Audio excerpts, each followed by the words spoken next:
आपको यहाँ किसी किस्म का कोई खतरा नहीं, आप हमारी हिफाजत में हैं। फिर उस पादरी ने मुझे अपने घर में मेहमान की तरह रखा और मेरी निहायती खातिरो मदारत की और फिर पूछा कि आप कौन हैं। मैंने उसे बताया कि मैं मक्के का रहने वाला हूँ और कबीला कुरैश से ताल्लुक़ रखता हूँ। तिजारती काफ़िले के साथ शाम आया था। तिजारत का माल बेचने के बाद एक ज़रूरी काम के लिए मुझे अपने काफ़िले से जुदा होकर वापस दमिश्क जाना पड़ा। अब मैं अपने वतन वापस जा रहा हूँ और रास्ता भटक कर यहाँ आ निकला हूँ। पादरी मुझे गौर से देखता रहा और बार-बार तरह-तरह के सवाल करता रहा। मैंने उनके यहाँ निहायती आराम से रात बसर की। सुबह को आपने पूछा कि आपका इरादा यहाँ ठहरने का है या आगे जाने का। मैंने कहा कि अब मैं आपसे रुखसत होना चाहूँगा।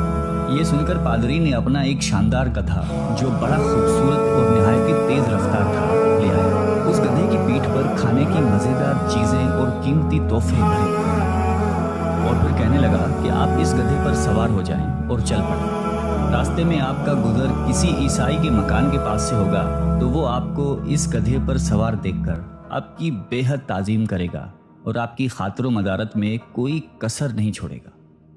ये कहकर पादरी ने मेरा हाथ पकड़ा और तन्हाई में लेकर कहने लगा कि ए उमर, आप पर मेरा हक वाजिब हो गया। मैंने कहा बेशक।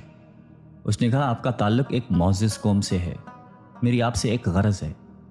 मैंने कहा कि आप बयान कर ले, लेकिन हैरत की बात है कि आप जैसा बड़ा आदमी मुझ जैसे परेशान हाल मुसाफिर से कोई गरज रखता हो।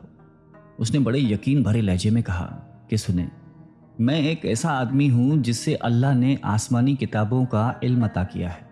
मैंने आपकी ज़ात में बहुत सी ऐसी निशानियां देखी हैं जो ये ज़ाहिर करती हैं कि जब एक मुकर्ररा मुद्दत पूरी हो जाएगी तो हालात में ज़बरदस्त